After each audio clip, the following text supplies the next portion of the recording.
الطبقة الصامتة في الجزائر اللي ما تهدرش وتمثل نسبة كبيرة. بصح اللي راهي تهضر راهي تزيد.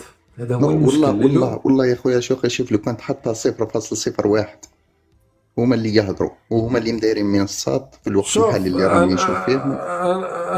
أنا نقول لك لو كان مثلا لما صارت في كاس افريقيا الاخرى، كاين انا شويه واحد النقاط صراحه، ما عرفتش كيف نسميها، الكويك اب كول.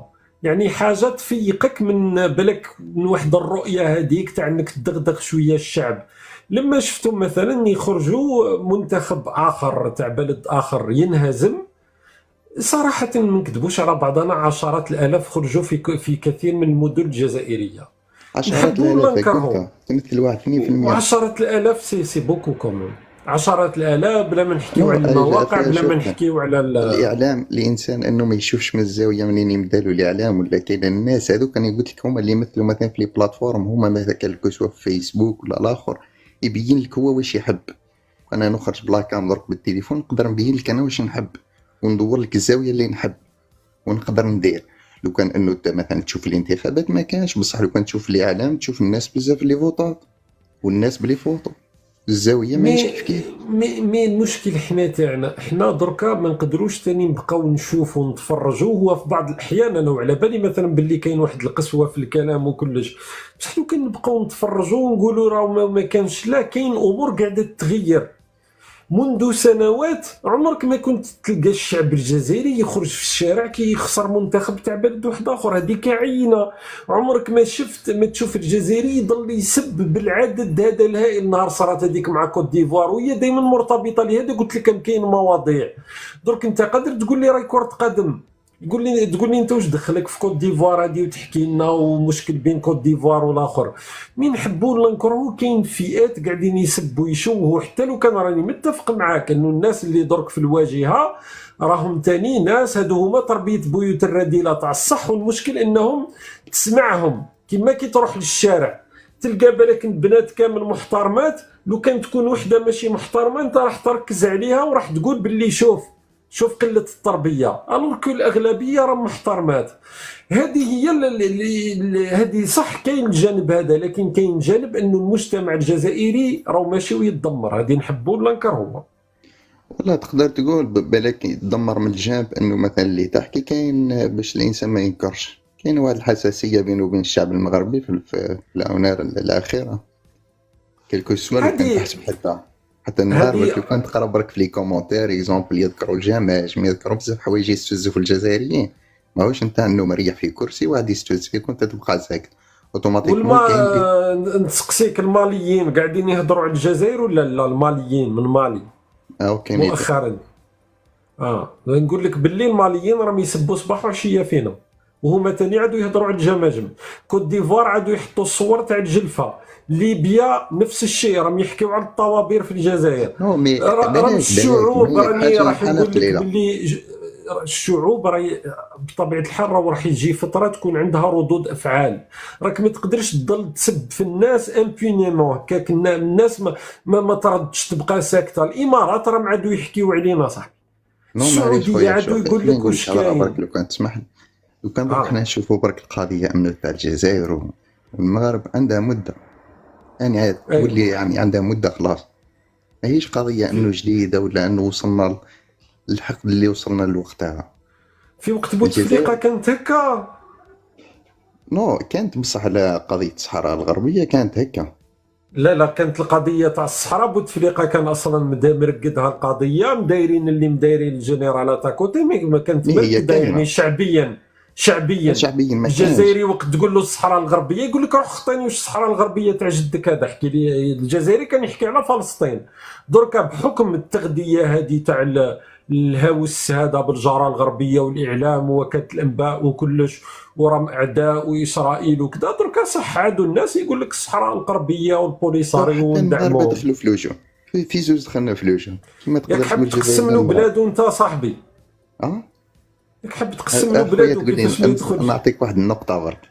اه مانيش انا نقول لك نقسم البلاد ولا انه هما ما اخي قلت انت نتاعهم الصحراء الغربيه، نتاعهم تاريخيا. اكيد. ايه علاش وكاين في وقت انه في 74 اذا ما خونتنيش الذاكره انه قبلوا يتقاسموها هي مع موريتانيا نص بالنص. شوف لو كان دركا نتايا هك شفت كيما راك تجيب لي مجلدات وتكذب حتى القضيه انه تاريخيا هذه الاراضي مغربيه وانه كان عندهم ولاءات للسلاطين تاع المغرب وغير ذلك، انه القبائل قدمت الولاء وكلش. لو كان تجيب لي مجلدات نقول لك باللي الصحراء تابعه للمغرب، على بالك علاش؟ باسكو الناس هادو دعموني وقت الثوره. انا هذا واش نعرف، انا عندي حاجه اسمها الذاكره التاريخيه، انا ما ننكرش الخير. شمال افريقي امازيغي، انا كشخص ما قلتلكش انه نكرنا الخير. انا امازيغي، انت شاوي تدعم الجمهوريه العربيه التمسخر بيا في شمال افريقيا؟ ما هوش ندعم فيها، اسمح لي برك. راني فاهمك، انني انت ونحكي معاك، اني قلت لك تسمى راه مش منطقي اننا نحكيو هذه الهضره، حتى لو كان سيدي هي ما هو ناكد لك بالك تاريخيا. انا نقول لك مانيش انه سياسي ولا انه نعرف، بالك انه الدوله الجزائريه تقول لك حنا مثلا ندعموا الشعوب في تقرير المصير. ما قالتلكش، قالت لك لو كان من غدوه تفصل فيها مثلا هيئه الامم المتحده على ما اظن انه سيبو على اساس مسلمين مثلا ولا على اساس الاسلام؟ ما همش على اساس مسلمين، حنايا على اساس يعني حق الشعوب في تقرير المصير كانت الجزائريه. اوكي، علاش ما ندعموش كوسوفو مالا؟ علاش ما ندعموش كوسوفو؟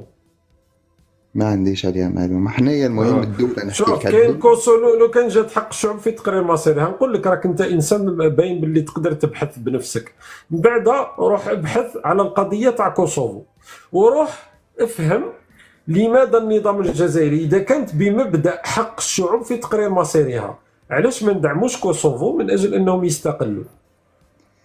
معليش كنا نبحث عليها. راه نسقسيك برك، قلت لك ماذا قلت لي نطل الارض نتاعهم. انا حوست شويه يعني زيت نقاط برك باش نفهم. لقيت يعني كاين هذا المشكل تاع الصحراء الغربيه وحكايات الاخر، قلت داني شويه الفضول قلت نفهم عليها.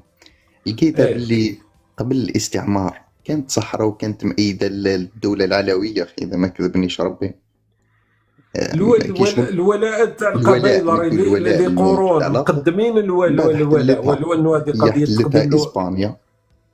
من بعد خرجوا منها في 73 اذا ما كذبنيش ربي. وكي خرجوا منها على واش انت القضيه تاع الاقتسام مع موريتانيا، انه واد الذهب راحت لموريتانيا والساقيه الحمراء راحت للمغرب. يا شوقي ما بدتش حتى الجيش تاعها انه باش تحرر الاراضي نتاعها. تسمع نقول لك حاجه، تسمع المشكله انه بصح ربما راك تقول ما انها حركت الجيش الملكي باش يوصل الاسلحه لجيش الحدود باش الجزائر تستقل. معليش وهذيك ما ينكرش واحد انه التاريخ راهي الكره في التاريخ. في قضيه على بالك لما كان طلع محمد الخامس في منبر الامم المتحده من اجل الحديث على استقلال الجزائر، وكان اول يعني حاكم يتكلم على الجزائر في الامم المتحده، واللي هو دين كبير في رقبتنا على المغرب وعلى الشعب المغربي وعلى العائله هذه الحاكمه في المغرب. لما كان في هذاك الوقت كانت اراضي مغربيه كثيره ما زالت تحت الاحتلال. لو كان تاخذ منطقه ما نروحلكش للصحراء لتحت، كاينه مثلا منطقه اسمها اذا مانيش غلط وياكدوا لي في التعليقات سيدي افني. هذه سيدي افني فوق هذاك الخط اللي يحبوا النظام الجزائري، هذه بقات اسبانيه حتى للسبعينات. دونك معناتها انه الاشكاليه اليوم سبته ومليله الى يومنا هذا ما زالت تحت الاحتلال الاسباني. يعني معك اراضيهم مثلا اراضيهم انت قلت تقسيم اللي يعني كان مرتبط ولو كان تشوف يعني الشعوب هذه الصحراويه مثلا علاش طالب بعد في تقرير المصير انه من المغرب قلت لك ما رفعتش خلاص عليهم انه ما تدخل حتى جندي مغربي في اراضي باش يحرر الاراضي الصحراويه. انه اسبانيا كي كانت المسيره شكون دار المسيره الخضراء دارها بان جدو تاريخيا هذه نعطيها لك يعني ابسط واحد يقدر يفهم. من غدوه يجي واحد من براني يقول لك عيا نقسم انا وياك وانت تقبل الكوين نتاعك وعلى بالك بلي نتاعك وتقبل تقول له انت دير نصف انا نص. كم من احتلال كان في المغرب؟ قداش؟ شحال من احتلال، شحال من قوى كانت في المغرب؟ فرنسا كانت الحمايه نتاعها الوقت هذاك وكانت تحمي الجهه الشرقيه تاعنا. دونك المغرب اللي هو بلد مثله مثل بقيه المستعمرات حتى اذا كان تحت حمايه من في الشق الفرنسي، كيفاش انت تحبوا يواجه زوج قوى استعماريه؟ ولا هما عندهم مسارهم التاريخي؟ انا مانيش انا باش نناقش ولا درك نقول لك انه سبته ومليله ولا لا، هذه اشكاليات معليش تخصهم هما عندهم، لكن راه عندهم الظروف مخرج، تاعهم. معليش انا وش يهمني انه معليش البلد هذا، انت لا تشكك بانهم ما دعمونا في نشككش في الثوره هذه، التحريريه. انه هما خرجوا خلاص. خرجنا من الاستعمار، وهما استقلوا ديجا قبلنا. مشات فرنسا من جهتهم تسمى الحمايه راح، ومن بعد دخلوا علينا في حرب الرمال في 1963، هاجموا الجزائر. ما دخلوش عليك، صحيح ما كانش احنا وثيقه بدينا انه ومن بعد باش هما تثبت ردوا ومن انه بعد كاينه دخلوا علينا. اتفاقيه بين حسن الخامس، محمد محمد الخامس الخامس وفرحات عباس وفرحات تقصد؟ عباس، كاينه وثيقه. تسمى انت بالنسبه لك محمد الخامس قبل انه يدعم الثوره التحريريه هكاك دون اي شيء، ولو انه تقريبا هذا ما قام حوست به باش ما لانه نشوف مشى فيديو معنا مصور ولا وثيقه، ما محمد. لقيتش. ما لقيتش فرحات عباس لما انحنى هذيك امام صورة محمد ما قلت لك على الخامس؟ التصريح ولا وثيقة انه تفهموا الحدود يتناقشوها بعد كاين الاستعمار. الفيديو، ما كانش الفيديو لانه محمد الخامس رفض، قال له القضيه تناقش بعد الاستقلال.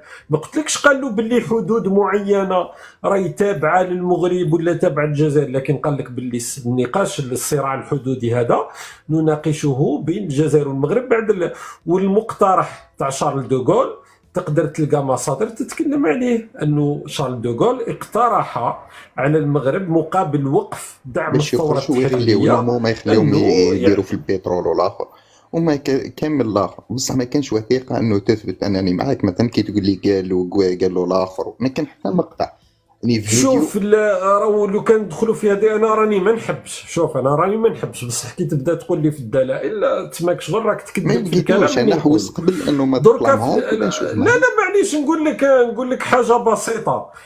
في تندوف، سكان تندوف بعد الاستقلال تاعنا مع من لا كان؟ ما من كانوا مع الجزائر، وما مع من اخرنا كان؟ الحدود من الاستعمار. بعد الاستعمار انه دينا الحدود نتاعها. عاود راجع الاجابه تاعك. قلت لي سكان تندوف ولا تندوف قبل الاستعمار ولا بعد؟ سكان تندوف، ساكنة تندوف بعد مباشرة غداة الاستقلال. ماذا فعل ما سكان عنديش تندوف؟ معلومة، القبائل اللي كانوا في تندوف كلهم. ما عنديش معلومة عليه. وانا المشكل تاعي انكم تدخلوني في مواضيع ما نحبش ندخل فيها باسكو ليست في صالحنا. وبالنسبه لي خلاص القضيه راهي مفصول فيها. درك دينا الحدود، فرنسا عطاتنا الحدود اللي عطاتها لنا لعوامل تاريخيه مشكوره. فرنسا كبرت لنا وسعت لنا الدورسو كما نقول انا، كبروا لنا الدورسو فرنسا انا يعطيهم الجزائر الصحه. كي المراي دخلت في صح المغرب، دخلت في صديقي المغرب. صديقي. هي وانا واش قاعد بصح نتايا راك تدخل لي في واحد القضيه تاع الحدود. درك المغرب علاش من بعد في حرب الرمال طالب؟ لانه ولو انه ما كانتش البدايه في الحدود، هو المطالب راهي كانت موجوده. القبائل الساكنه تاع تندوف غداة الاستقلال راحوا قدموا معليش، الولاء ولا ما للملك طلبتش في المغربي. الوقت هذاك في 63 طالب اسبانيا بالاراضي الشرقيه اللي تدعي بها راهي نتاعها اليوم. يا ولدي انت تقارن بين اسبانيا وبين تسمع الجزائر، انت كيفاش احنا يطالبوا هما اسبانيا؟ نفس الدم وبني عم. كيفاش انت تصدم على ولد عمك وتخلي انه العدو اللي من هي وديجا وتصدم على اسبانيا؟ درك هو القضيه بما هو متوفر. هذه انا نقولها لك بشكل بسيط وصريح، انا ما ندافع عليهم ما والو. القضيه عمليه. عندك اسبانيا امامك اللي من بعد مدعومه بطبيعه الحال مهما كانت مستعمره دولة أخرى. اوروبيه وعندها دعم. اسبانيا علاش قبلت انه تقاسمها مع إيه. موريتانيا في 74؟ هذه راهي مسارات تاريخيه. ومن بعد شكون اللي داها الاراضي؟ داتها موريتانيا. موريتانيا خرجت من الموضوع.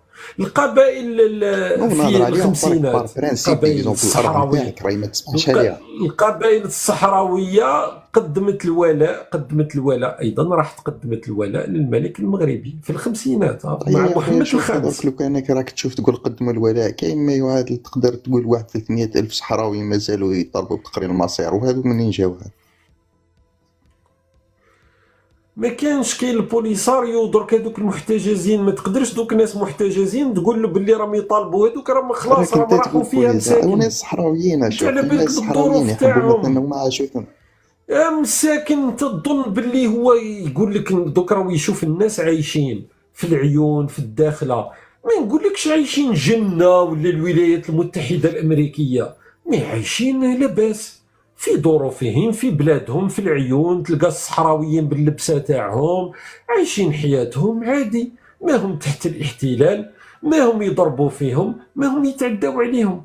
دونك درك هذاك الصحراوي اللي في المخيمات، انت تظن باللي الديمقراطيه في المخيمات الناس تقدر تعبر على رايها؟ مي كاين عدد كبير انه اللي طالب انه ما كاينش هادي ضرو. كان معنا المره الماضيه بالك انت مع البيشي دا تسمع اللايفات، راه منشق على البوليساريو كان معنا وحكى لنا يعني كيفاش الامور وكيفاش الظروف في انت تقدر المخيمات لازم هذه لازم كلش، تسمع الطرف وراه الاخر، عده يعني هذاك شهادات. قلت ديجا منشق اوتوماتيكمون يعطيك غير السلبيات. او الطرف الاخر راهو الطرف الاخر راك ما تسمعوش، راك تسمع غير هذوك العرايه تاع البوليساريو اللي يطلعوا في المنصات هكا ويهضروا، هذوك راهم قيادات ولا تابعين للقيادات. بصح هذاك الصحراوي اللي ولد في المخيم وعمره ما شاف، انا علاش دائما نقول انا هذوك نتضامن معاهم اليوم وغدا، انا المساكين، انا انسان مظلوم، عمري ما نقول لك باللي هذا عريان ولا ابدا، هذوك راهم ضحايا تاع وضع. انت شفت العيون ولا ما شفتش شفت العيون؟ كيلكو فوتو تاعها سامع. الحمد لله خير اصلا من كل المدن الجزائريه مجتمعه تقدرش صراحه تقول. ما لظروفها تقدرش تقول. لاسباب. اي والله. شوف انا كنكذبوا نشاوي على يكتب بعضنا. قسطنطين في اليوتيوب برك، هو شوف اكزومبل يكتب الجي سونتر وشوف هاك من هذا جو بونس. قسطنطين اكبر من يا خويا الزبيله، شوف راح يعني تقول قلت لي لك بلي الزاويه هذيك تاع الصوره المدينه. ما تقدرش انه انت اللي تشدها. اكتب في اليوتيوب غير قدام الناس كل يشوف. اكتب مدينة قسنطينة وشوف. كيفاش دير لي نشوف الصور الصور تاعها تراش من زبالة ولا. خاصنا نشوفوا. والله هيا نديروا انا والله ما شفتها ما درت. مدينة قسنطينة. انت راك تحكي لي بصح بالك على الصور تاع والله الدرون ما هذوك. شفتهم والله ما شفتهم، باش قلت لك برك اكزومبل تراش ديروا حاجة محايدة. عاصنا سيدي جولة في بعض أحياء مدينة قسنطينة. ما ديرش أحياء علينا نجبدها.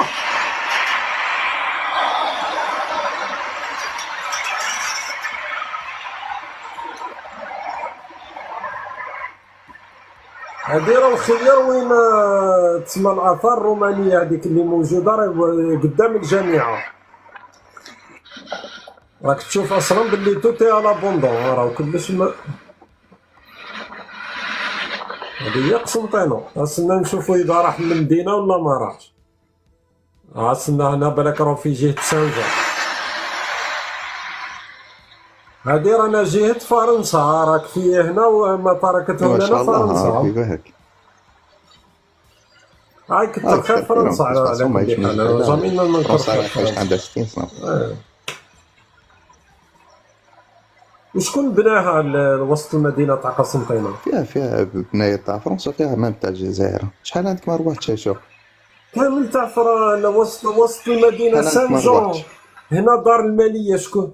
دار المالية وجهة سان جون لاخر شكون بناها؟ ما عنديش عليهم معلومات بزاف اخويا، شو قبالك انك قسمتهم. كيفاش ما عندكش سان جون؟ اسمها سان جون. حنا كي نروحوا لتما تقول راني رايح لقسنطينة نروح لسان جون. على بالي بنات تاع فرنسا. سان جون هذا جزائري. فرنسا بزاف خلاص مالا العيون اللي انا قلت لك احسن من كل المدن الجزائريه. اصلا العيون ما بناوهاش الاسبان، بناوها المغرب. دونك هادو بلد ما عندهمش الريع تاع البترول بناو خير منا. انا هذه هي اللي تحبسني مخي. انا هذا هو السؤال اللي لازمك تطرح لنفسك. درك هذه قسنطينه ورجعت مزبله. المدينه الجديده تاع قسنطينه مزبله، وسط مدينه قسنطينه الاوساخ. راني دائما نوري الفيديوهات، لكن تروح الاراضي اللي رانا راك حابين كنت تحكي نحرروها شفت مثلا. مثلا قلت مدينة العيون ومليحة وكل شيء. تو في المغرب بعدهم هما هسنا بعد نشوفوا قاعدين العيون. يهربوا، واحد حوالي 60,000 اللي يحاول يهرب. أو ما شاء الله شفت الفيديو تاعه. هسنا دوك نحكيو على الهربه. رانا نشوفوا في مدينه العيون اللي يعتبرها النظام الجزائري محتله. دونك انا اولا قبل ما تحكي لي على الهربه ومنا، حاب نفهم كيفاش الناس هادو اللي في راهي تقول محتله. يعني يبان لي واحد درك مطايش في المخيمات يشوف مدينه العيون يقول لك لو كان غير راني عايش لتما، ونحوسوا على حلول نشوفوا كيفاش شوف نحلوا القضيه. نعطيك ماشي راهو نصيحة. مطايش في مخيم حنايا بالك الرابوني. جدودنا ولا كانوا يطيشوا في الجبال وما ركعوش انه يسكنوا مع فرنسا ولا انه يديروا. شكون جدودك في الوراثة. الوراثه؟ في الوراث واش من قتلوا والله بعضهم وين. كامل اصاحبي؟ واش من والله ثوره والله كانت يا في اخي الوراث شوف ابار في كاين اول تاريخ، نوفمبر؟ كاين معركة الجرف كاينين. وقتاش حبست الثوره في كيف الوراث؟ حبست لاخر دقيقة في 62 وحبستها. متى انتهت الثوره في لا اصلا في 60 و61 و62 في الجزائر والله كامل ما والو كانش والله يا ثوره باش خويا. تكون شوف فعلا. كاش نهار نطلع معاك في اللايف ونجيب